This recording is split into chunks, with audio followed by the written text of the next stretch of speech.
வரக்கூடிய ஜனவரி மாதத்திற்குள் செங்கோட்டையன் கைவசம் உள்ள பட்டியலில் இடம் பிடித்திருக்கக்கூடிய மாஜி அமைச்சர்களில் 6 பேர் கண்டிப்பாக தாவேகா பக்கம் தாவுவது உறுதி என பனையூர் வட்டாரத்தில் அடித்து சொல்லப்படுகிறது. நீங்கள் சொல்பவர்களில் சில மாஜிக்கள் செல்வாக்காகத்தானே இருக்கிறார்கள், அவர்கள் ஏன் விஜய் பக்கம் செல்ல வேண்டும் என்று கேட்டோம். நல்ல கேள்வி. 2 பேர் உதாரணம் மட்டும் சொல்கிறேன். சமீபத்திய நாடாளுமன்ற தேர்தலில் தன் மகனுக்கு சீட் வாங்கி கொடுத்தார் அந்த வடசென்னை புள்ளி. ஆனால் மகன் டெபாசிட் இழந்தார். இந்த தோல்விக்கு சொந்த கட்சியினர் ஒத்துழைக்காததான் காரணம் என்று நினைக்கும் அந்த புள்ளி அதிருப்தியில் இருக்கிறார். ஆனாலும் பொறுமை காத்து வரும் அவர் தன் மகனை வரும் சட்டமன்ற தேர்தலில் சென்னையின் முக்கியமான தொகுதியில் களமிறக்க முடிவு செய்து அதற்கான வேலைகளில் ஈடுபட்டு வருகிறார்.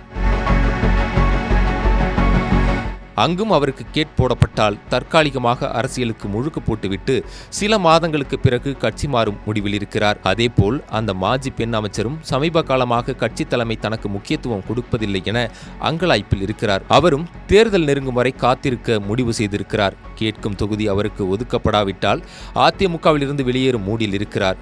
இப்படி பல விவகாரங்கள் அதிமுக பக்கம் ரவுண்டு கட்டி அடிப்பதால் கொக்கு போல பொறுமையுடன் காத்திருக்க முடிவெடுத்திருக்கிறார் செங்கோட்டையன் என்று முடித்தார்.